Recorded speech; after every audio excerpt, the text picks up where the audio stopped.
Welcome to study helpline. तो friends, आज मैं आपके लिए केमिस्ट्री के क्वेश्चन आंसर्स लेकर के आई हूँ, जो कि आपके आने वाले एग्जाम्स के लिए काफ़ी ज़्यादा इंपॉर्टेंट है। तो दोस्तों, इसमें जो मैंने आपके क्वेश्चन आंसर्स लिए हैं वो आपके सारे सेलेक्टेड क्वेश्चन है, जो कि आपके प्रीवियस ईयर में बार बार रिपीट हुए हैं एंड जो आपके आने वाले एग्जाम्स है उसमें आने की पॉसिबिलिटी है, तो आप इन्हें जरूर लगाइएगा। तो आइए स्टार्ट करते हैं। तो फर्स्ट क्वेश्चन हमारा, जीवाणुओं को नष्ट करने के लिए निम्नलिखित में से किस गैस का प्रयोग किया जाता है? तो ए ऑप्शन इसका क्लोरीन, बी ऑप्शन इसका ऑक्सीजन, सी ऑप्शन इसका हाइड्रोजन, डी ऑप्शन इसका नियोन। तो राइट आंसर क्या है?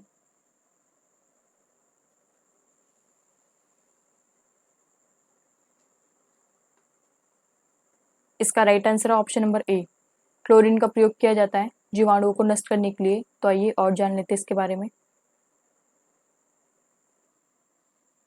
जल से होने वाले रोगों का प्रमुख कारण उसमें पाए जाने वाले कॉलीफॉर्म जीवाणु होते हैं। आपके जो भी जल से रोग होते हैं उसका जो मुख्य कारण होता है वो क्या होता है? आपका कॉलीफॉर्म जीवाणु। कॉलीफॉर्म जीवाणु जो है आपके वो जल में पाए जाते हैं।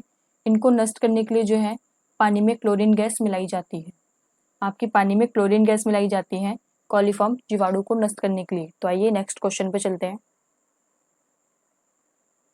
सेकंड क्वेश्चन हमारा, कहाँ काम करने वाले व्यक्तियों को ब्लैक लंग्स रोग हो जाता है? तो ए ऑप्शन इसका विद्युत लेपन उद्योग, बी ऑप्शन इसका कार्बनिक विलायक उद्योग, सी ऑप्शन इसका पेंट विनिर्माण उद्योग, डी ऑप्शन इसका कोयला खान। तो राइट आंसर क्या है? इसका right answer option number D, कोयला खान में काम करने वाले व्यक्ति को जो है ब्लैक लंग रोग जो है हो जाता है। इसमें जो आपके फेफड़े हैं वो आपके गल जाते हैं। जो आपके कोयला है उसकी जो डस्ट है वो आपके फेफड़ों में यानी कि लंग्स में जो है वो पहुंच जाती है, जिसकी वजह से जो आपका ब्लैक लंग्स रोग हो जाता है। तो आइए और जान लेते हैं इसके बारे में।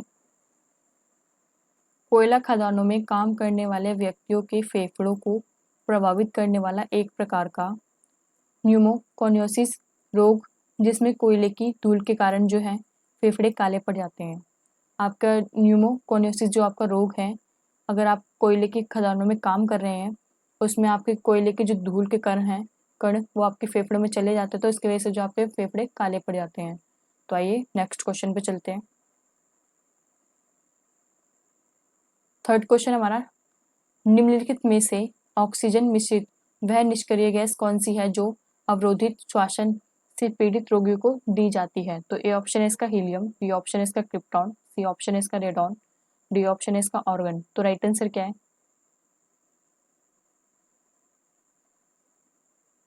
इसका right answer option number A, helium gas दी जाती है अवरोधित श्वसन से पीड़ित रोगियों को।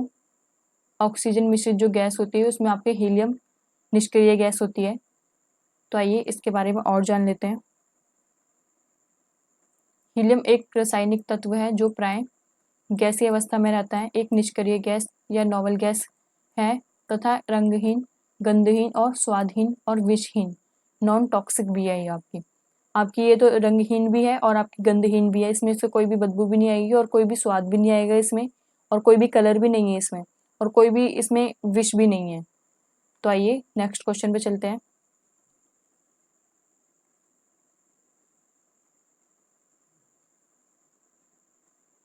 फोर्थ क्वेश्चन हमारा, अम्ल वर्षा वनस्पति को नष्ट कर देती है क्योंकि उसमें नाइट्रिक अम्ल होता है। बी ऑप्शन है इसका ओजोन होती है, सी ऑप्शन है इसका कार्बन मोनोऑक्साइड होती है, डी ऑप्शन सल्फ्यूरिक अम्ल होता है। तो राइट आंसर क्या है?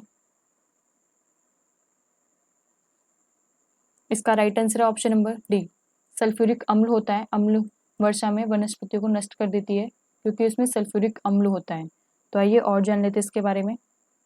अम्लीय वर्षा प्राकृतिक रूप से ही अम्लीय होती है। इसका कारण यह है कि पृथ्वी के वायुमंडल में सल्फर डाइऑक्साइड और नाइट्रोजन ऑक्साइड जल के साथ क्रिया करके नाइट्रिक अम्ल और गंधक का तेजाब बन जाता है। आपकी जो अम्लीय वर्षा है आपकी प्राकृतिक रूप से ही अम्लीय होती है। इसका कारण यह है कि आपके वायुमंडल में जो आपका वायुमंडल है उसमें जो सल्फर डाइऑक्साइड और नाइट्रोजन ऑक्साइड जो है उसके वो जो है जल के साथ क्रिया करके जो है नाइट्रिक अम्ल यानी कि गंधक का तेजाब बन जाता है उसमें। अम्ल वर्षा में दो प्रकार के वायु प्रदूषणों से होता है, CO2 और NO2। CO2 आपका सल्फर डाइऑक्साइड और NO2 आपका नाइट्रिक ऑक्साइड। ये प्रदूषक प्रारंभिक रूप से कारखानों की चिमनियों, बसों व स्वचालित वाहनों के जलने से जो है उत्सर्जित होकर वायुमंडल में मिल जाते हैं। अम्ल वर्षा केंद्र मानचेस्टर में है। आपका जो अम्ल वर्षा केंद्र है वो आपका कहाँ है? मानचेस्टर में। और ये आपके निकलते कहाँ से हैं? कारखानों से और चिमनियों से। कारखानों की जो चिमनियाँ होती है उससे निकलती है आपके प्रदूषण ये, और जो बसें होती है और स्वचालित जो वाहन होते हैं उनसे ये जो है प्रदूषण निकलता है जलने से। जो आपका पेट्रोल वगैरह फूकता है उससे आपका धुआं वगैरह जो होता है उससे जो है आपका उत्सर्जित होता है आपके वायुमंडल में प्रदूषण, जिसकी वजह से जो आपका अम्लीय वर्षा हो जाती है। तो आइए नेक्स्ट क्वेश्चन पे चलते हैं। तो फिफ्थ क्वेश्चन हमारा एरोसोल का उदाहरण है। तो ए ऑप्शन है इसका दूध, बी ऑप्शन है इसका नदी का जल, सी ऑप्शन है इसका धुआं, डी ऑप्शन है इसका रुधिर। तो राइट आंसर क्या है? इसका right answer option number C, धुआं है एरोसोल का उदाहरण। तो आइए और जान लेते हैं इसके बारे में। सूक्ष्म ठोस कणों अथवा तरल बूंदों के हवा या किसी अन्य गैस में कोलाइड को एरोसोल कहा जाता है। धुंध, धूल, वायुमंडलीय प्रदूषक कण तथा धुआं एरोसोल के उदाहरण हैं। एरोसोल के उदाहरण कौन कौन से? आपके धुंध, धुआं, वायुमंडल में जो आपके प्रदूषण कण होते हैं, तो ये आपके कौन है? एरोसोल के उदाहरण हैं। तो आइए नेक्स्ट क्वेश्चन पे चलते हैं। सिक्स क्वेश्चन हमारा, धूम कोहरा मौजूद आंखों में जलन पैदा करने वाला एक शक्तिशाली द्रव्य है। ए ऑप्शन है इसका नाइट्रिक ऑक्साइड, बी ऑप्शन है इसका सल्फर डाइऑक्साइड, सी ऑप्शन है इसका peroxy acetyl nitrate, D option है इसका कार्बन डाइऑक्साइड। तो राइट आंसर क्या है?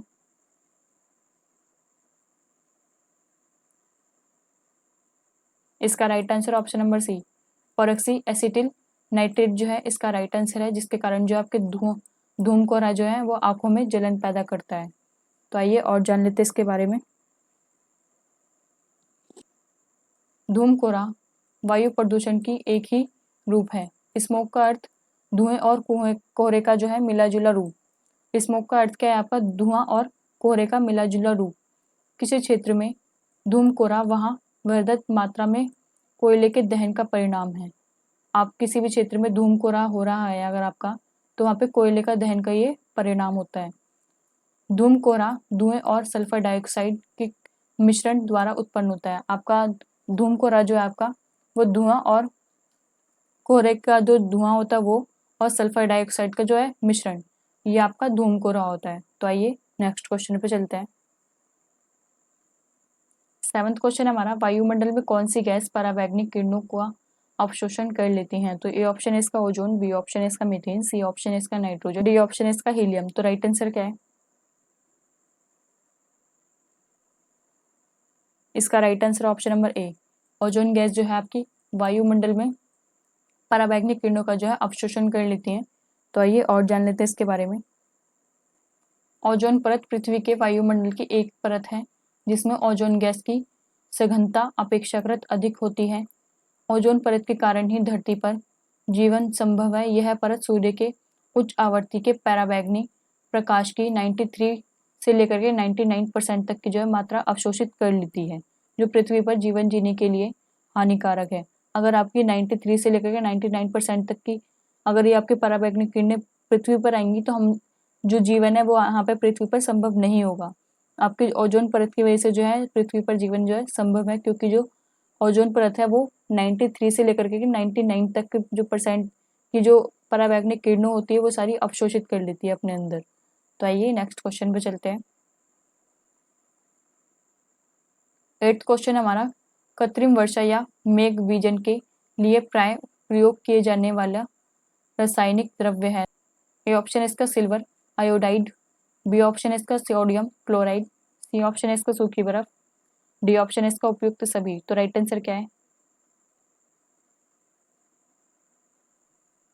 इसका right answer option number D, उपयुक्त सभी। सिल्वर आयोडाइड और सोडियम क्लोराइड और सूखी बर्फ। अगर आपको कृत्रिम वर्षा यानी कि आपको जो वर्षा है वो आपको खुद करवानी है बिना बादल वगैरह के, जो आपको हम खुद करते हैं वर्षा, जो कृत्रिम वर्षा होती है यानी कि मेघ बीजन, यानी कि हम खुद मतलब कि उत्पन्न करते हैं बादल को, खुद बनाते हैं बादलों को और फिर उसके बाद जो बारिश करते हैं, तो उसमें आपकी इन तीनों की जरूरत पड़ती है, सिल्वर आयोडाइड, सोडियम क्लोराइड और सूखी बर्फ की। तो आइए इसके बारे में और जान लेते हैं। कृत्रिम वर्षा मानव निर्मित गतिविधियों के माध्यम से बादलों को बनाने और फिर उसमें वर्षा कराने की क्रिया को कहते हैं। मैंने आपको ऊपर ही बताया था कि आपको कृत्रिम वर्षा जो है मानव निर्मित गतिविधियों के माध्यम से जो है बादलों को बनाते हैं पहले उसे, और फिर उसके बाद जो है वर्षा करवाने की जो है क्रिया को कृत्रिम वर्षा बोलते हैं। कृत्रिम वर्षा को क्लाउड सीडिंग भी कहा जाता है। कृत्रिम वर्षा करने वाले के लिए कृत्रिम बादल बनाए जाते हैं। अगर कृत्रिम वर्षा हमें करनी है तो उसके लिए जो हमें बादल बनाने पड़ेंगे, जिन पर सिल्वर आयोडाइड और सूखी बर्फ जैसे ठंडा करने वाले रसायनों का प्रयोग किया जाता है, जिससे कृत्रिम वर्षा होती है।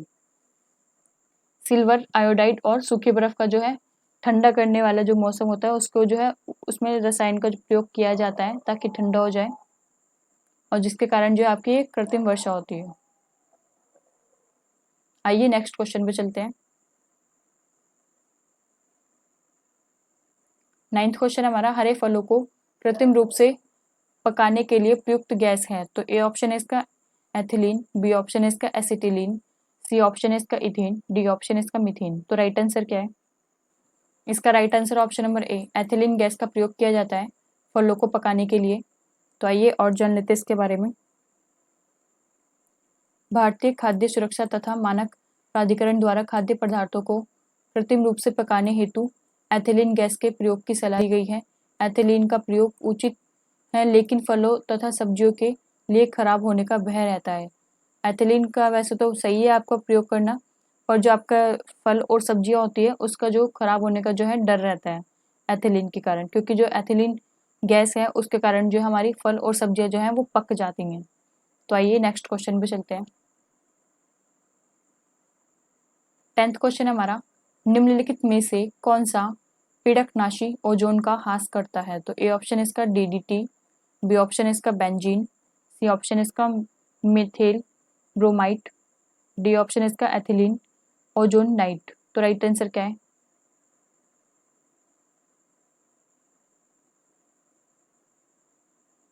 इसका right answer option number C, methyl bromide जो है आपका वो ओजोन का ह्रास करता है। तो आइए नेक्स्ट क्वेश्चन पे चलते हैं। 11th क्वेश्चन हमारा, एस्पिरिन साधारण नाम है। तो ए ऑप्शन इसका सैलिसिलिक एसिड का, बी ऑप्शन इसका सैलिसिलेट का, सी ऑप्शन इसका मिथेल सैलिसिलेट का, डी ऑप्शन इसका एसिटिल सैलिसिलेट एसिड का। तो राइट आंसर क्या है?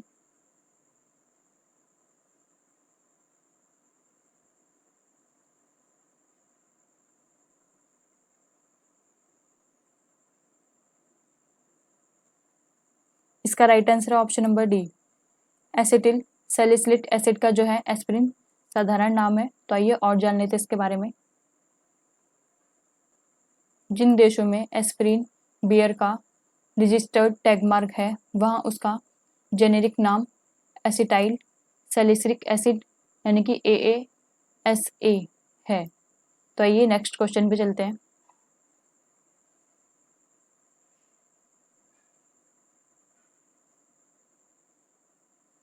12th क्वेश्चन हमारा, निम्नलिखित में से जैव शेल कौन सा है? तो ए ऑप्शन इसका संगमरमर, बी ऑप्शन इसका कोयला, सी ऑप्शन इसका ग्रेनाइट, डी ऑप्शन इसका सलेट। तो राइट आंसर क्या है? इसका right answer option number B, कोयला है जैव सेल का। तो आइए नेक्स्ट क्वेश्चन पे चलते हैं। 13 क्वेश्चन हमारा, गामा किरणों से क्या हो सकता है? तो ए ऑप्शन इसका जीन म्यूटेशन, बी ऑप्शन इसका छींकना, सी ऑप्शन इसका जलन, डी ऑप्शन इसका ज्वर। तो राइट आंसर क्या है?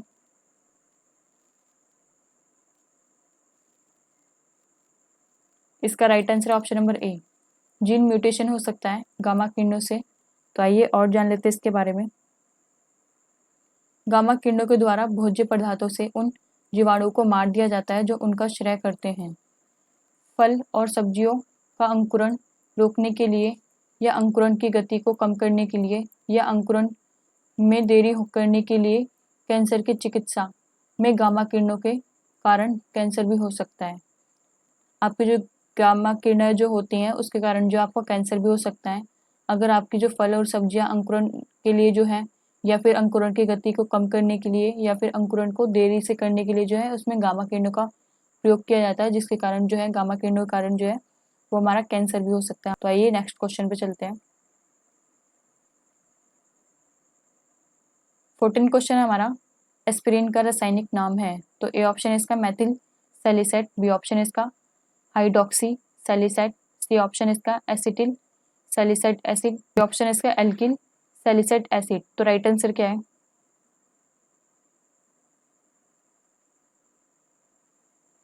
इसका right answer option number C, acetyl salicylic acid जो है एस्पिरिन का रासायनिक नाम है। तो आइए नेक्स्ट क्वेश्चन पे चलते हैं।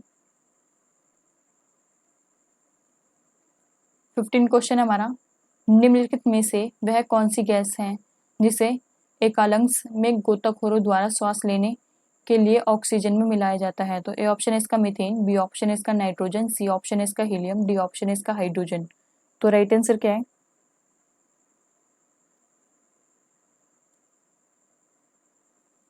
इसका right answer option number C, helium gas का प्रयोग किया जाता है एकालंग्स में गोताखोरों द्वारा सांस लेने के लिए। अगर आपके जो आपके पानी में तैरते हैं, जो गोताखोर होते हैं, उनके लिए जो ऑक्सीजन में मिलाया जाता है वो आपकी कौन सी गैस मिलाई जाती है? हीलियम की। तो आइए नेक्स्ट क्वेश्चन पे चलते हैं। 16 क्वेश्चन हमारा, भोपाल गैस त्रिसादी किस गैस के कारण घटी थी? तो ए ऑप्शन इसका फोजीन, बी ऑप्शन इसका कार्बन मोनोऑक्साइड, सी ऑप्शन इसका मिथाइल आइसोसाइनेट, डी ऑप्शन इसका क्लोरीन। तो राइट आंसर क्या है? इसका right answer option number C, methyl isocyanate के कारण जो है भोपाल त्रिसदी गैस के कारण जो है ये घटना घटी थी। तो आइए और जान लेते हैं इसके बारे में। 2 दिसंबर 1984 की रात को भोपाल में यूनियन कार्बाइड की फैक्ट्री से निकली कम से कम 30 टन अत्यधिक जहरीली गैस मिथाइल आइसोसाइनाइड ने हजारों लोगों की जान ले ली थी। आपके कब हुआ था ये हादसा?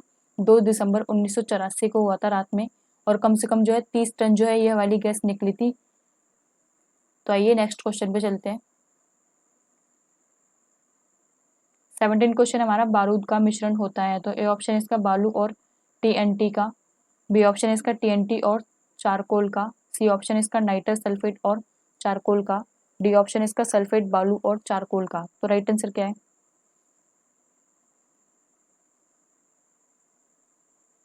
इसका right answer option number C, nitrous sulphur और चारकोल का जो है बारूद में मिश्रण होता है। तो आइए और जान लेते हैं इसके बारे में। बारूद एक विस्फोटक रासायनिक मिश्रण है, इसे गन पाउडर या अपने काले रंग के कारण काला पाउडर, ब्लैक पाउडर भी कहते हैं। बारूद गंधक कोयला या शोरा, पोटेशियम नाइट्रेट या साल्टपीटर का मिश्रण है, और यह मानव इतिहास का सर्वप्रथम निर्मित विस्फोटक है। आपका ये सबसे पहले विस्फोटक यही बनाया गया था, गन पाउडर यानी कि बारूद एक विस्फोटक। इसमें आपका किस किस चीज़ का प्रयोग होता है? इसको बोलते क्या क्या है? इसको गन पाउडर का एक मिश्रण है, और या फिर इसे काला पाउडर यानी कि ब्लैक पाउडर के नाम से भी जाना जाता है। बारूद गंधक कोयला एवं शोरा यानी कि पोटेशियम नाइट्रेट या साल्टपीटर का मिश्रण जो है इसमें होता है, और यह मानव इतिहास का सर्वप्रथम निर्मित विस्फोटक था। तो आइए नेक्स्ट क्वेश्चन पे चलते हैं। 18 क्वेश्चन हमारा, उपास्थि तथा हड्डियों के निर्माण और संपोषण में आवश्यक तत्व होता है। तो ए ऑप्शन इसका मैग्नीशियम, बी ऑप्शन इसका कैल्शियम, सी ऑप्शन इसका जिंक, डी ऑप्शन इसका सिलिकॉन। तो राइट आंसर क्या है?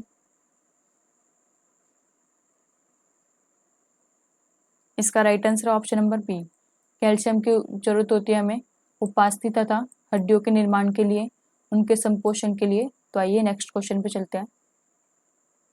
19 क्वेश्चन हमारा, फ्रियोन का प्रयोग निम्नलिखित में से किस रूप में किया जाता है? तो ए ऑप्शन इसका कीटनाशी, बी ऑप्शन इसका शाकनाशी, सी ऑप्शन इसका प्रशीतक, डी ऑप्शन इसका कवकनाशी। तो राइट आंसर क्या है? प्रशीतक रूप में किया जाता है फ्रियोन गैस का प्रयोग। तो आइए नेक्स्ट क्वेश्चन पे चलते हैं। 20 क्वेश्चन हमारा, ओजोन में होती है। तो ए ऑप्शन इसका केवल ऑक्सीजन, बी ऑप्शन इसका ऑक्सीजन और नाइट्रोजन, सी ऑप्शन इसका हाइड्रोजन और कार्बन, डी ऑप्शन इसका ऑक्सीजन और कार्बन। तो राइट आंसर क्या है? इसका राइट आंसर ऑप्शन नंबर ए, केवल ऑक्सीजन होती है ओजोन में। तो आइए और जान लेते हैं इसके बारे में। पृथ्वी के वायुमंडल समतापमंडल में ओजोन की एक परत है। यह हल्के नीले रंग की गैस होती है। आपकी ओजोन जो है यह आपकी हल्के नीले रंग की गैस होती है। पृथ्वी के वायुमंडल के ऊपर जो आपका समताप मंडल है जिसमें जो आपकी ओजोन परत है यह हल्के नीले रंग की गैस होती है। इसकी परत सामान्यतः धरातल से 10 किलोमीटर से 50 किलोमीटर की ऊंचाई के बीच पाई जाती है। ओजोन ऑक्सीजन के 3 परमाणु से मिलकर बनी होती है, तो आप ये याद रखिएगा। एंड दोस्तों आज के लिए बस इतना ही। अगर आपको ये वीडियो अच्छी लगी हो तो प्लीज़ इसे लाइक करें, शेयर करें, सब्सक्राइब करें हमारे चैनल को। तो मिलते हैं आपको ऐसी ही अगली वीडियो के साथ। आज के लिए बस इतना ही। Thank you.